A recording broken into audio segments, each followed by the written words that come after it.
गरीब की दिवाली। दिवाली जिस त्योहार को हमारे यहाँ सभी लोग खुशी खुशी धूमधाम से मनाते हैं, ऐसी ही ये कहानी है एक दिए बेचने वाली गरीब औरत की। गीता दिए बनाकर बेचने के लिए रखी रही होती है कि तभी उसकी बेटी आ जाती है। माँ, आप क्या कर रही हो? बेटा, मैं दिए जमा कर रख रही हूँ, अभी दिए बेचने जाना है ना, इसलिए। माँ, मैं भी आपके साथ चलूं? हम दोनों मिलकर जल्दी से दिए बेच देंगे और फिर हम भी बहुत सारी मिठाइयाँ, पटाखे और नए कपड़े भी लाएंगे। अच्छा ठीक है बेटा, तू भी चल। पहले ये सारे दिए इस टोकरे में रख देते हैं, फिर चलते हैं। फिर गीता और उसकी बेटी घर से थोड़ी ही दूर एक दिए की दुकान लगा लेते हैं। माँ, हमारे सारे दिए बिक तो जाएंगे ना? हाँ बेटा, अगर भगवान जी ने चाहा तो हमारे सारे दिए बिक जाएंगे। माँ, मैं भगवान जी से प्रार्थना करूंगी कि हमारे सारे दिए बिक जाएं।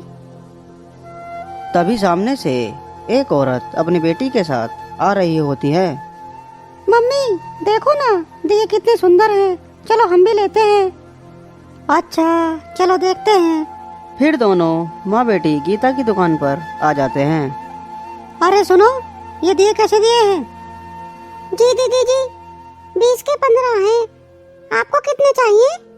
क्या 20 के 15? ये तो बहुत महंगे हैं, 20 के 20 देने हैं तो बोलो। अरे दीदी जी, इतने में तो नहीं हो पाएगा। अच्छा क्यों नहीं हो पाएगा? सब जगह तो 20 के दे रहे हैं, तुम ही नहीं दे रही हो। पर दीदी जी। क्या दीदी जी, इतने महंगे दिए बेच रही हो इसलिए तुम्हारे दिए नहीं बिक रहे हैं। और सुनो, ये जगह जहाँ तुमने दुकान लगाई है ना, ये मेरे भैया की है। मैं चाहूँ तो अभी तुम्हें यहाँ से उठवा सकती हूँ। अब तुम सोच लो, मुझे दिए सस्ते में देने हैं या नहीं। नहीं दीदी जी, आपको जितने दिए चाहिए ना उतने आप ले जाइए, पर हमारी दुकान यहाँ से मत हटवाइए। बस चलो अब दिए दो। गीता सीमा को दिए देती है और सीमा गीता को पैसे देती है, पर गीता का मन बहुत उदास हो गया होता है। माँ, ऐसे तो हम कभी अच्छी दिवाली नहीं बना पाएंगे, ना नए कपड़े ले पाएंगे और ना ही मिठाइयाँ ले पाएंगे। अब हम क्या करेंगे?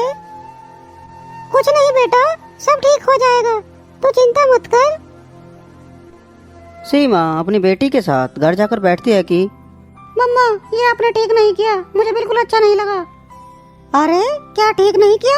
बिल्कुल ठीक किया। ऐसे लोगों के साथ ऐसा ही करना चाहिए, ये लोग बहुत चालाक होते हैं। आपने झूठ बोलकर कम दाम में उनसे दिए लिए, वो बेचारे गरीब आपकी बातों से डर गए और करते भी क्या। पर मम्मा, आपने ये ठीक नहीं किया। बस इतना झूठ तो बोलना पड़ता ही है, वरना ये गरीब लोग इतने चालाक होते हैं कि हमसे ही दुगने दाम ले लेते हैं। मुझे वो सब कुछ नहीं पता, बस आपने ठीक नहीं किया मम्मी। शाम हो जाती है और सीमा का पति ऑफिस से घर आ जाता है और फिर सीमा की बेटी सीमा की सारी बात अपने पापा को बताती है। और फिर सीमा, तुम्हें शर्म नहीं आई एक गरीब के साथ छल कपट करते हुए? अरे आपको ये सब किसने बताया? मुझे परी ने सब बता दिया है, पर मुझे तुमसे ये उम्मीद नहीं थी। दिवाली क्या तुम जैसे अमीरों का ही त्योहार है, गरीबों का नहीं। और खुशियों की रोशनी बस अमीरों के घर होनी चाहिए, गरीबों के घर नहीं। क्या तुमने एक बार भी सोचा कि जो तुमने उन गरीब माँ बेटी के साथ किया कि वो सही था? सीमा को अपने पति की बात सुनकर अपनी गलती का बहुत पछतावा होता है और वो अपने पति से माफी मांगती है।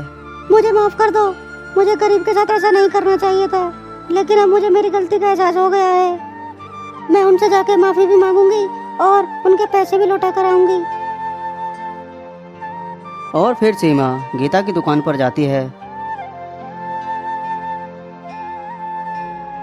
सुनो, गीता और उसकी बेटी सीमा को देखकर डर जाती है और बोलती है, अरे दीदी जी, आपको और दिए चाहिए तो ले लीजिए, पर हमारी दुकान यहाँ से मत हटवाइए। अरे नहीं, मैं तुम्हारी दुकान यहाँ से हटवाने नहीं आई हूँ, मैं तो तुमसे माफी मांगने आई हूँ। मैंने तुम्हारे साथ बहुत गलत किया, प्लीज मुझे माफ कर दो।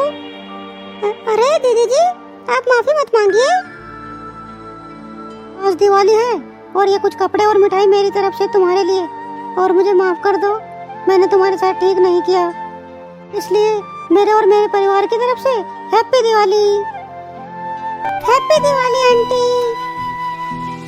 दिवाली की खरीदारी ऐसी जगह से ही करें जो आपकी खरीदी की वजह से दिवाली बना सकें, और इस दिवाली छल कपट और भेदभाव को छोड़कर किसी गरीब के चेहरे पर मुस्कुराहट लाएं। हैप्पी दिवाली।